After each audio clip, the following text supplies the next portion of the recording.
as you wait for everybody to come in, you and I are kind of there. We're not yet. We're not on, but we're on. Yeah, it's kind of like, I liken it to being at like a symposium or a conference where you see like the panel getting ready and having a chat and everyone's getting a seat. Yeah, but often you can't see them quite as this close. And yeah, I mean, last night I was chairing a panel for PAC on energy transition, and I wasn't quite sure when the organisers wanted me to start, so we were all kind of there, like just like uh-oh, staring. I was like, do it now. I might just get you to just raise your, are you able to raise your camera or lower your seat a little bit, just because we're cutting off the top of your head a little bit? Let me just see, it's just stalling a little bit on the internet. I'm saying my internet connection is unstable. Not helpful. Oh, that's better. Yeah, it just unfroze and I can see you're framing now. Okay, cool. Cool. And I need to lower mine a bit, actually. Every time I have this like very sensitive little, I need to get another tripod that won't threaten to collapse on me every time I just adjust it a little bit. It's a workplace hazard. Yeah, okay, so I'll have a look at that. I think Rebecca might have popped off her internet. That's all right. If you're joining us on YouTube or Facebook, we're actually streaming into Simpatico right now. You're back, Rebecca? I'm back. Yes. Yeah. I hate this. Fingers crossed it bears with us. It's the thing with Australia. It's like even in spaces and places and times of day where it's normally fine, something can happen. Yeah. Well, I'm in the inner west. I'm, in the inner west and in the middle, the middle of the day, although not what I call peak fortnight. Yeah, that's true. For all the teenagers in the area. That's Thank true. God, not including mine. Your teenagers aren't into video games? Yeah, well, Simpatico is a bit more of a safe space for live streaming. We don't have any gamers gaming on the platform yet, but maybe that'll happen. If there's any people who want to talk about climate change while they game, which I think actually live streaming communities would be a great place to get an untapped audience for some of these climate messages. If we found a gamer who'd be interested to chat to their audience about climate. If you could make decarbonisation like competitive. Yeah. Well, if there's anyone watching who has an idea, you're onto something. Yeah, a lot of the streaming experts that are helping me go live into Simpatico and YouTube and Facebook come from Twitch. They knew Twitch before it was called Twitch, when it was called, was it called Justin or something? Something like that. Megan's the producer. Justin.tv. Yes, she's just confirmed that's what it was called. And I'm like, wow, you met Twitch before Twitch was Twitch.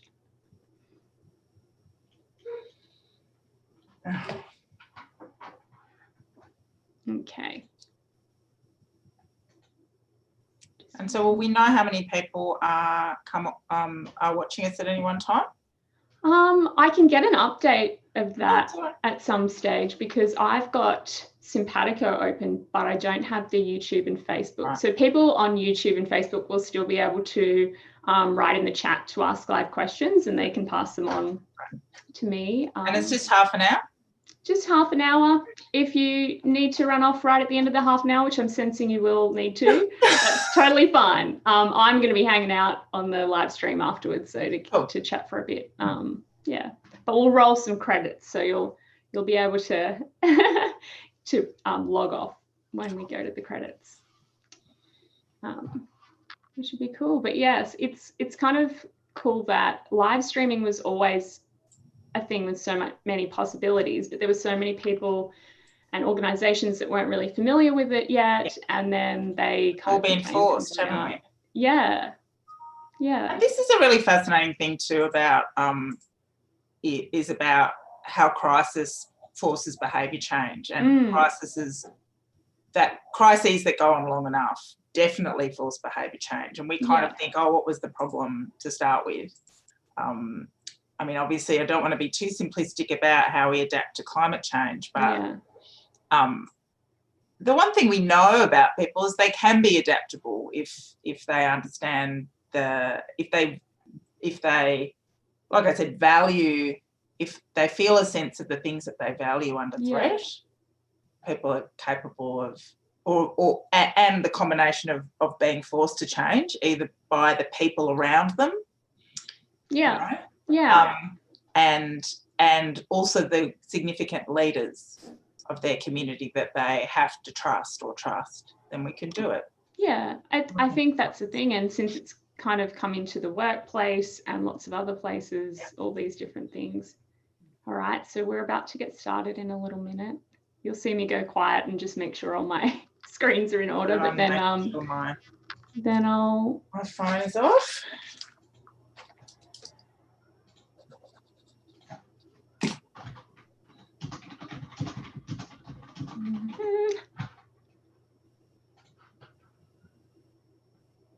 Cool. So if you're on Facebook, YouTube, Simpatico, remember you can make comments, ask questions in the chat during this. And also, if you're not on Simpatico, it is free to join if you want to watch back any of our previous episodes, including this one after the fact, if you want to go back and get some more of those, some more of those key messages about communicating on climate again. I've got the book right here. You've got one. I'm moving. I don't have it with me. That's all right. You can tell me when you want me to hold it up. All right, we're ready to go. So let's roll the music.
Hello everyone and welcome to Climate Australia. I'm your host Lee Constable, and right now I'm streaming to you live on YouTube and on Facebook, and here where it is the home of Climate Australia, Simpatico TV. So I'd like to start by acknowledging where I'm physically streaming to you from. I am here on Turrbal country, the home of the Ningi people, so I would like to pay my respects to elders past and present, as well as acknowledging, given that today we're talking about communication and climate, that before colonisation, Indigenous people across Australia and across the world were able to live in harmony with the planet, with the earth, sea and sky in ways we haven't. And that communication, given that's a theme of today, is key to our local Aboriginal cultures, storytelling, passing on knowledge, being part of nature, not separate from it.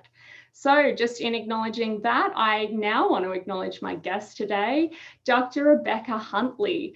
Now, Dr. Rebecca Huntley is called Dr. Rebecca Huntley because she is an expert in social trends. She's one of Australia's foremost experts in the social trends relating as well to climate and attitudes and behaviours. So she's also an author of multiple titles, but most recently, How to Talk About Climate Change in a Way That Makes a Difference, which is something I recommend for the people watching, which I know are mostly climate curious people working in climate, activists, students. It's a really great way to get across a lot of what is research and best practice and what we can learn from the latest information on this. And I mean, you know, it's latest because even things like COVID are mentioned in the book. That's how recently it's come out and was written, although I'm sure it was written for a long time. Welcome to the show. Hi, how are you? I'm so happy to be here. And I'm speaking from Gadigal land from the Eora Nation.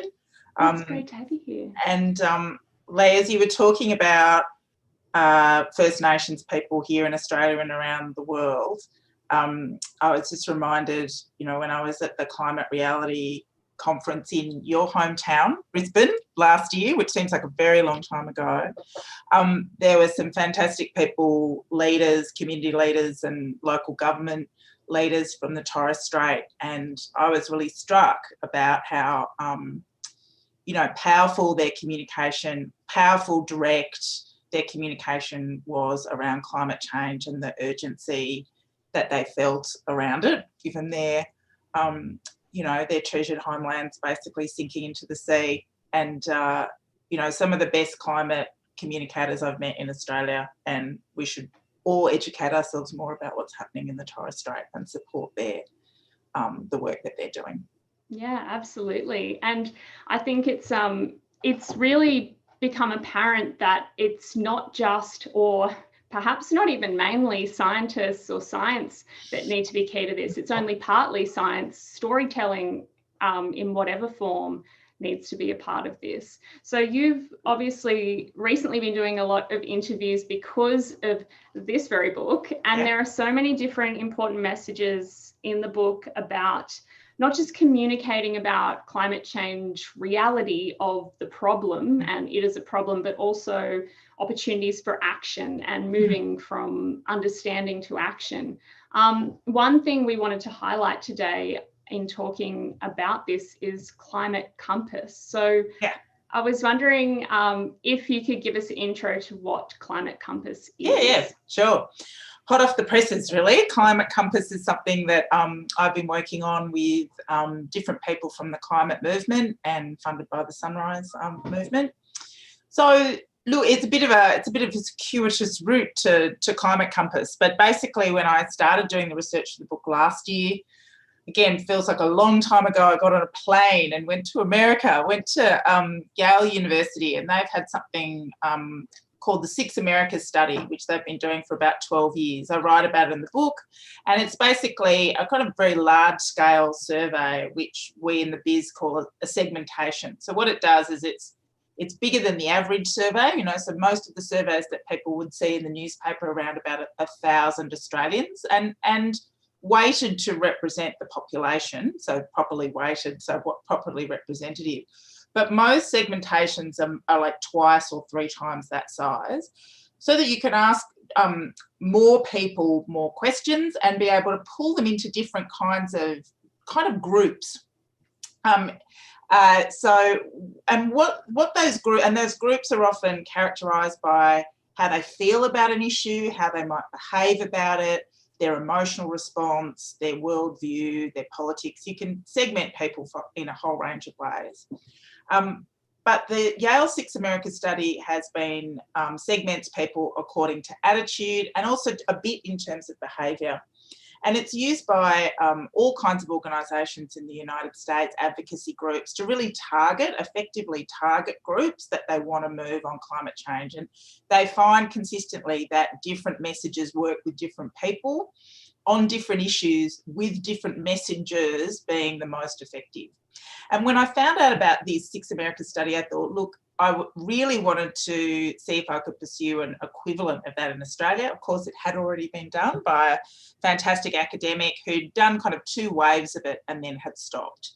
So there was certainly momentum in Australia to have something equivalent to this, and so that's when a whole lot of organisations, big environment and climate organisations, put get a whole lot of money to do this survey and to do it pretty much every year for the next 5 years, to really orient any organisation, public, private, governments, corporations, small organisations, big and small, who really are getting quite frustrated at the fact that, you know, we've still got the majority of people believing in climate change, but we're not necessarily getting the political action or the movement that we think that we need in the time that we have allocated to us. So Climate Compass in Australia, you know, so we did a big survey with a really fantastic research agency. We worked really hard on the survey.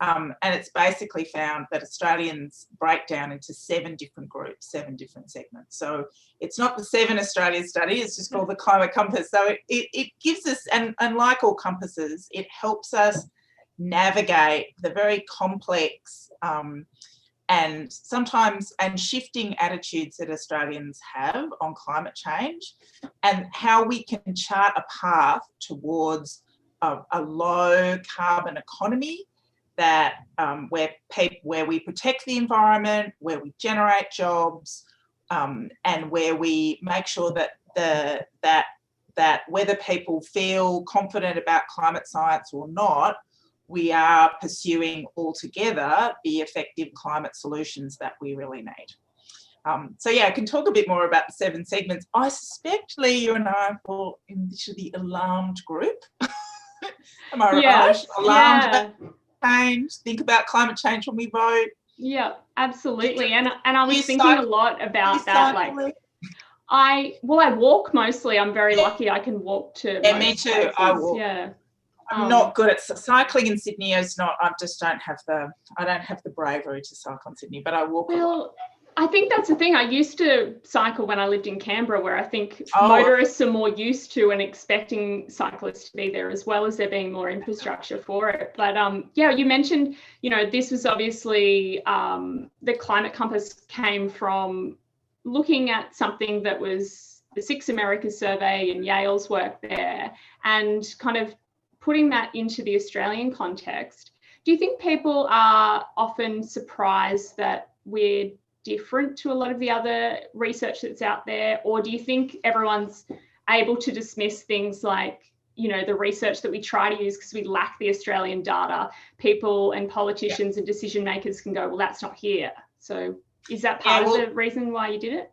It's an interesting point, because actually Australia and America, there's a lot of things that divide Australians and Americans, some good things.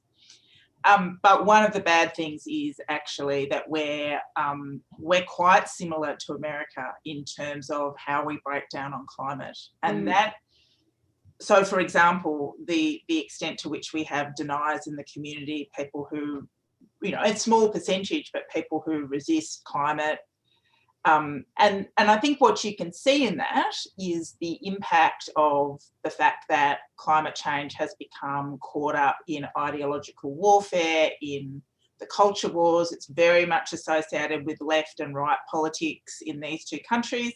Other people might point to the impact of, let's say, and the power of the Murdoch media, both in Australia and in the United States. I don't think it's just that, but I think that's certainly an element.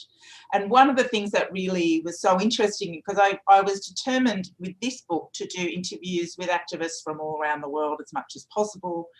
And anybody who didn't come from the American or Australian context reflected on the fact that in their country, climate change is not a question of ideological belief. It's a question of scientific fact, and it's an advocacy issue, and it's an issue of policy response. They weren't always saying that their governments were perfect in the policy response, but they didn't see anything intrinsically left and right about climate change, whether they were coming from the Philippines or whether they were coming from places in Africa or some places in South America, where there has been much more, you would say, bipartisan support on action on climate change. And even in a place like the United Kingdom, where the Murdoch media remains, of course, very strong, we don't have, you know, there isn't that kind of you're a conservative and you can't care about climate change.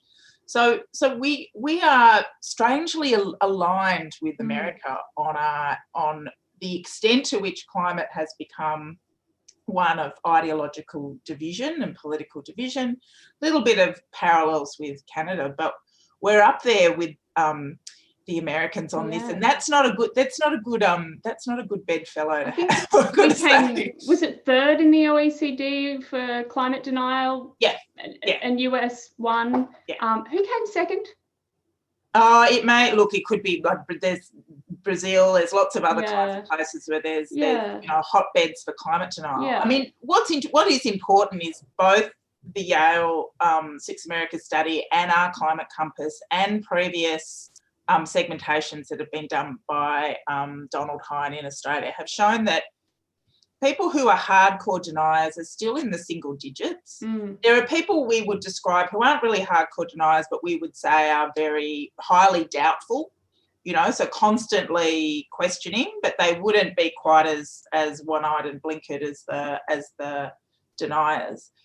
But there's still a small percentage, but there's the question of not just how they fall out in the community, but their positions of power. Like, how many people could we actually define as being in this doubtful and denier category in Parliament, in the media? I would say once upon a time in the business community, but actually the business community are getting much, much, much better about this, certainly in the last 3 or 4 years. And more proactive, I've seen in Australia. Much more proactive, much more proactive. So some really terrific leadership coming from there. So both in the United States and in Australia, it's not so much that we have 30-40% of people who are deniers in the community. It's more that we have them in positions of power, capable of amplifying those views and making people who aren't deniers assume that there are more deniers in the community. Yeah. So one of the interesting things the research shows is that when you ask people, what percentage of people of the community deny climate change, they always tend to think it's much bigger than it actually is, like 25%, 30%. Whereas actually it's smaller. And that is the amplification effect when you have people in Parliament continuing to stand up and deny climate change, or people in the media doing it, or doing that kind of very effective kind of shifty, like, oh, climate change isn't happening. Oh, it's happening, but it's not too bad. Oh, it's going to be effective. Oh, it's probably happening. It's going to be bad, but there's nothing we can do. Yeah. Kind of shift, fun. Oh, I think you're breaking up a little bit there. I'm back. Oh, I think you're back. I'm back. You were just saying how, there's the percentage of deniers, but then there's also within that even small percentage that if there's a lot of the people with power in that sector, then that leads to a lot more of this powerful discussion and denial of climate change. I was wondering, one thing you touch on in lots of different parts of your book is about normalizing and making something seem like it's a social norm, whether it's a social norm to believe that climate change is real, and you look around and you assume whether that's true or not, that, oh, everyone's going to the protest, or everyone's doing something about climate change, or everyone cares. Do you think a similar thing happens when you've got such loud voices of denial, that everyone feels like it's more normal to deny? Exactly. Not only do they think that climate denial is normal, or what I would say is a kind of passive climate denial, which is that, oh yeah, it's happening, but let's not do anything about it, or we can't do anything about it. So that's kind of climate change resistance, in an extreme way, particularly from again, people with positions of power. Yeah. I think what it has done and continues to do a bit is make people feel like a balanced approach to climate change means giving these views more oxygen and more attention than they deserve. Yeah. I mean, they are, and that's the thing. So, for a long time, the ABC's done some fantastic, and lots of media outlets in Australia have done some fantastic work on climate. But having been in the ABC, and having been somebody that's engaged with the media, there's always this anxiousness. Like, if we talk about climate change, we have to have somebody on the other side. And I I think that there are many sides to how we pursue climate action. There's no doubt about it. There's not one way forward. But having a serious policy expert or scientist talking about climate change with somebody who says it's not happening, then where are there people who are arguing against gravity? Yeah, and then that becomes, that's not really journalism, is it? Or arguing that antibiotics don't work. I mean, really. So that's the thing. That is the problem. That is one of this whole idea of balance that is not actual balance. Yeah, yeah. I've got a question on the chat. Oh, hello to MJ O'Neill, who's on Facebook, and anyone who's on YouTube. We've got Islamul. Now, Islamul is based in Bangladesh, and I know from having spoken to members of our team from Bangladesh that they're blown away when, they're listening to these discussions in Climate Australia where I'm talking about denialism, and they're like, that's not a thing here. And I'm fresh knowing that. But Islamul's asking, how do you think the schools in Australia should communicate climate change with youngsters? It's a really good question. It's a really, really good question. And hi, Ishmael. I'm constantly blown away when I talk to activists from around the world who are blown away by the extent to which affluent countries have denialism and the injustice of that. Like, how dare, given it's in places like Bangladesh and in the Pacific Islands and across the, places like India and Pakistan, where we're just getting these unbelievable temperatures, where people's livelihoods are being, genuinely affected every day. It's almost like an indulgence of affluence to think about denialism. Although in Australia, we are feeling climate effects quite significantly as well. Most of our population cling by the coast. We've got extraordinary bushfires and high temperatures as well. But to go back to the question about schools and curriculum, what was really clear, and it became really clear to me in an interview I did with Lagi Saru, who is in Fiji, another place not unlike Bangladesh, affected by climate change quite significantly. And he talked about the impact of learning about climate change and science at school and then experiencing it in his community. And his coastal community, and actually seeing wells inundated with salt water and all the rest of it. There is, I think, a really effective way, and it's been shown in lots of different contexts by some academic work, about having the straightforward scientific facts of climate change communicated throughout curriculum in age-appropriate ways in primary and high school, and then giving students an actual real-life local experience with climate change in their area.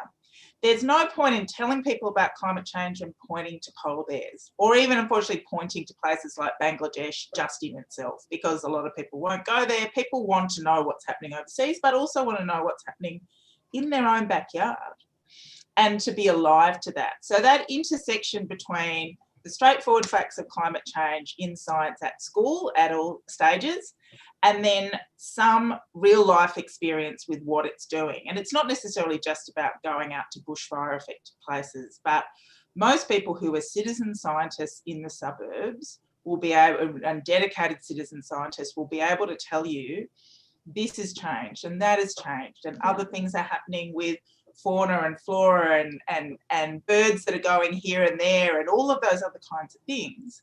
So I think that is really effective. We also know in the research that we do that the more people interact with nature and the more people see us as connected to the natural world, then the easier it is, the more alive and the more open they are, regardless of where they sit politically, to understand that we are custodians of the land that we live on, and that it materially affects not just this generation, but future generations as well. So I think that, to answer your question, that combination of straightforward facts and school ages and personal experience with the local environment, whatever that is, and joining the dots between those two. Yeah, and I definitely, from personal experience, it was definitely growing up on a farm in the Millennium Drought that made me want to go and pursue climate change stuff. It was initially science, and then when I got in there, I was like, oh, it's communication. And then I got into communication. I was like, oh, it's more than that too. No, it's true. And I think one of the things that Mike's just in the chat here asking a question. Hi, Mike. He's in the US, and he said that a lot of the times, you know, it comes down to this: the jury's still out on climate change, which propagates doubt. And this is said by people in the highest offices in the US. Yeah. He said, what's the way to address the argument effectively without stepping into adversarial conversation? It's very hard. Well, It's particularly, how do you engage with somebody who actually presents a bald-faced lie, which is the jury is not out on climate change. The jury is out on what different countries, the solutions that different countries might pursue to address climate change, both in terms of their own local communities and their global responsibilities. So where the energy at the moment is, so to speak, is being expended is about, okay, for a place like Australia, you know, what are our options? You know, solar and wind, yes, but, you know, what about carbon capture and storage? Is that going to be a big part of the solution or not? Yeah. You know, to what extent are we going to decide to put all of our eggs in the green steel basket or not? So that's where the jury is out. Now, when people say, and this is very difficult because it's really difficult to start, you know, you don't want it to deteriorate into this conversation about you're lying, no, you're lying, you know, nobody wants that, and everybody turns off.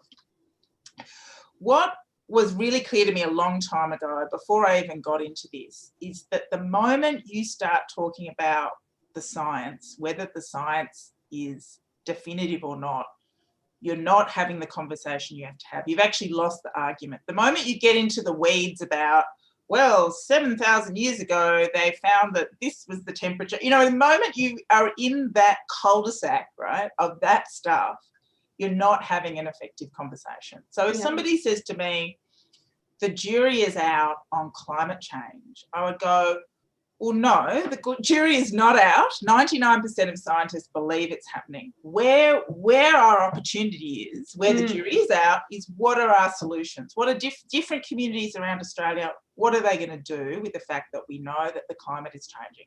So do you think just going, well, that's wrong, and moving on to opportunity, because you use that word opportunity. Absolutely. You've got to move straight away to saying, that you get into that conversation about whether the jury is right. I think you might be breaking up a little bit. Are you back? Okay, I think you're back.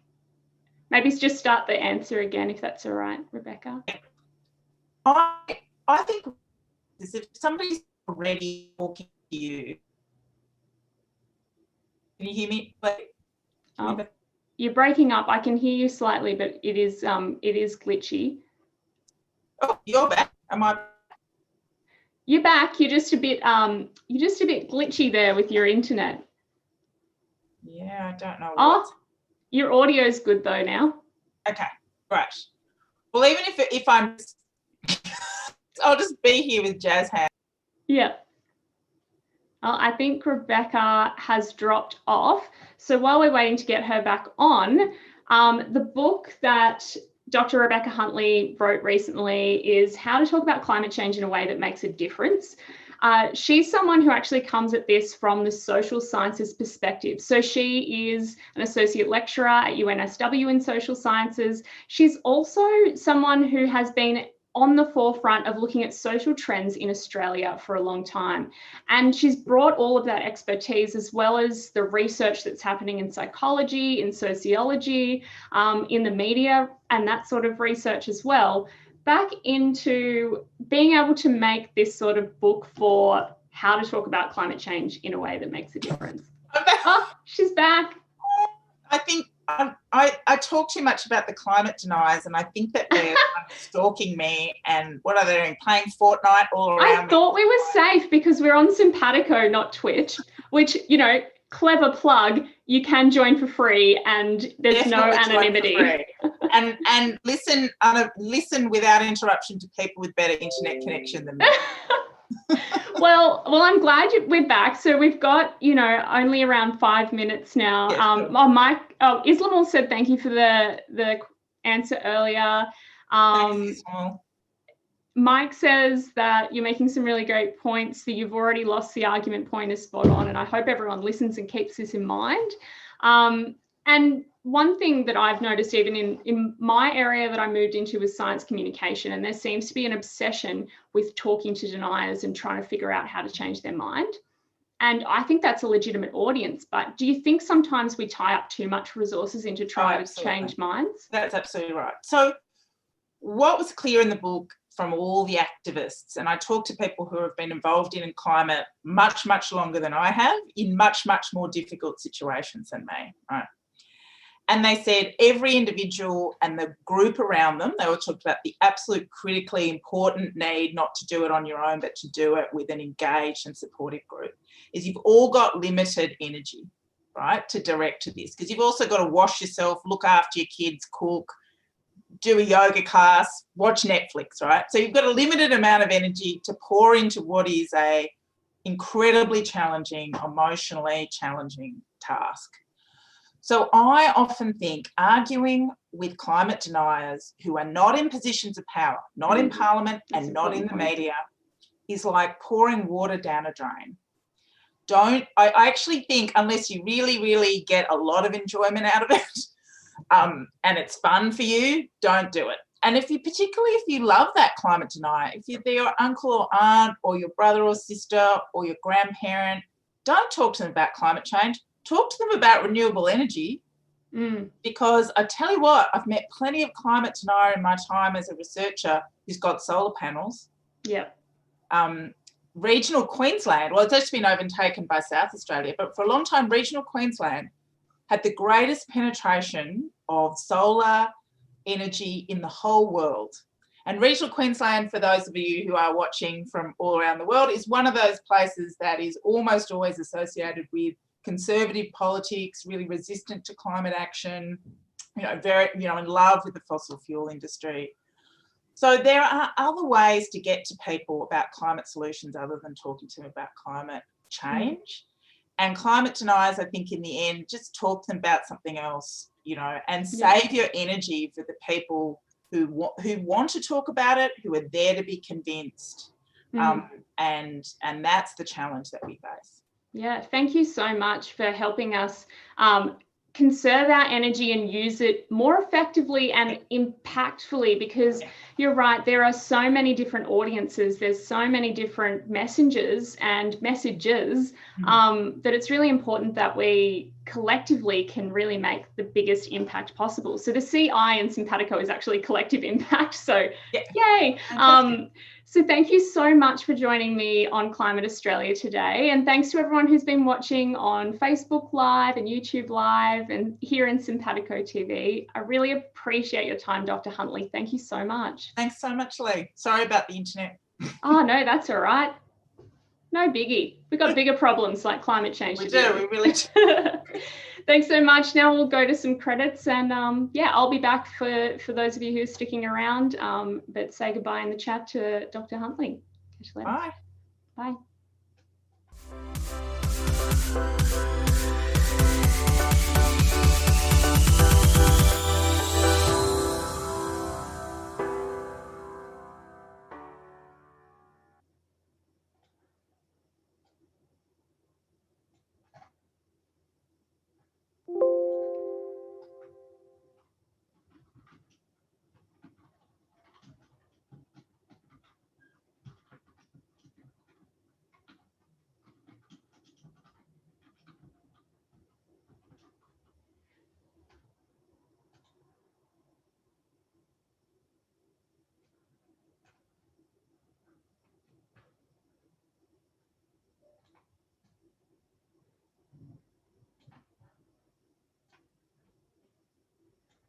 Okay, I'm back. We're just chatting. That was Dr. Rebecca Huntley. She was touching on the research of Climate Compass, which was inspired by, based off to many extents, the Six Americas survey out of Yale. So the Six Americas survey was looking at the attitudes across America, geographically, politically, socially, on climate change, with all those questions.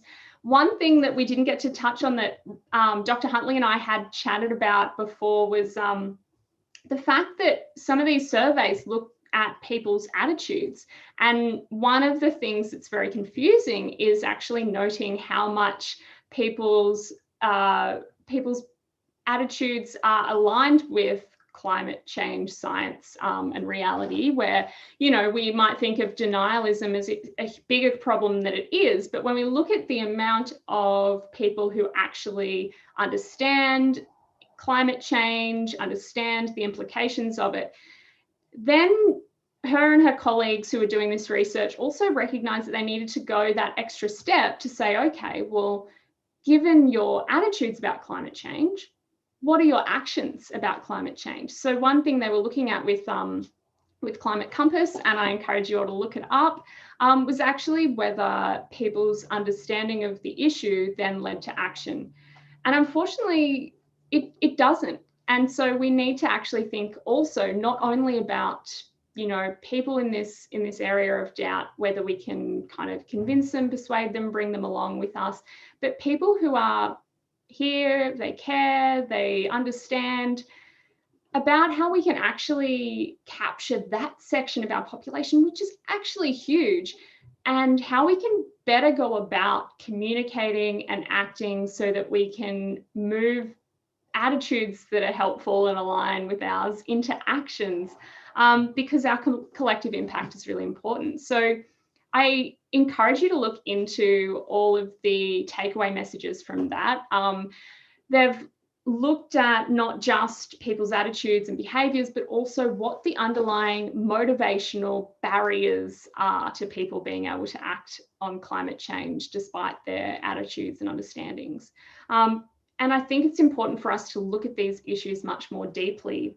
One thing in the book, I actually looked at the title Hope of the chapter and I was like, oh, am I already up to the final chapter? And I think it's because I'd inadvertently started to expect that hope is what we leave on, because I'd been to so many climate panels where we talk about what gives us hope at the end, just to leave on a light note. But that wasn't the end of the book. There was also loss after that. And even the way that Dr. Huntley talks about hope in the book, she talks about different types of hope, and that hope in itself can be a type of denial if it goes with our psychological bias towards optimism, which is this whole something will come out of it, something good will happen. But if that doesn't actually lead to action, then we can't have this collective impact. So I really encourage anyone who is interested in climate communications, in more impactful conversations, whether they're with peers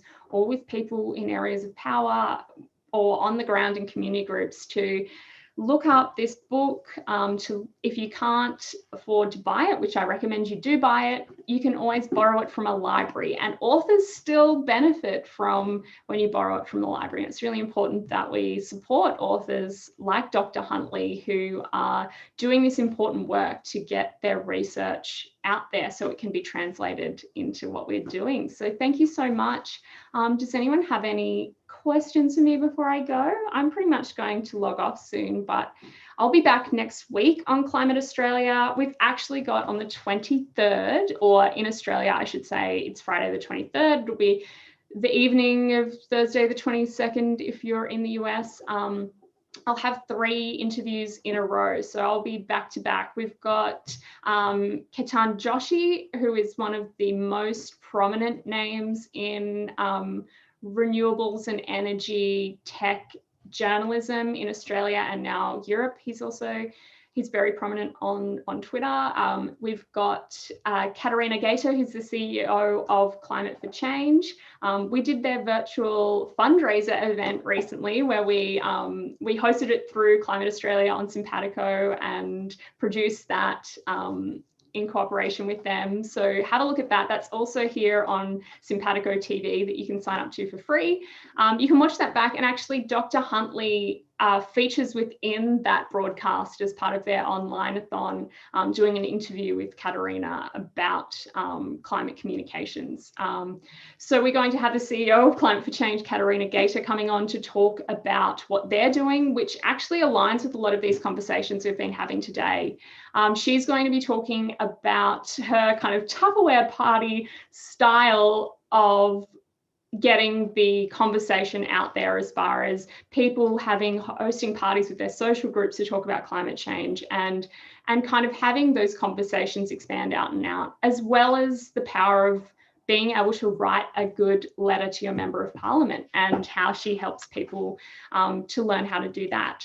And another interview we have is with Justine Dillon. Justine Dillon is heavily involved in Indigenous land management and Indigenous land rights here in Southeast Queensland. She's she's part of the Narangwal Indigenous land group. She's part of the Gold Coast Hinterland incorporated group of different First Nations people of that land, as there are many here in Southeast Queensland.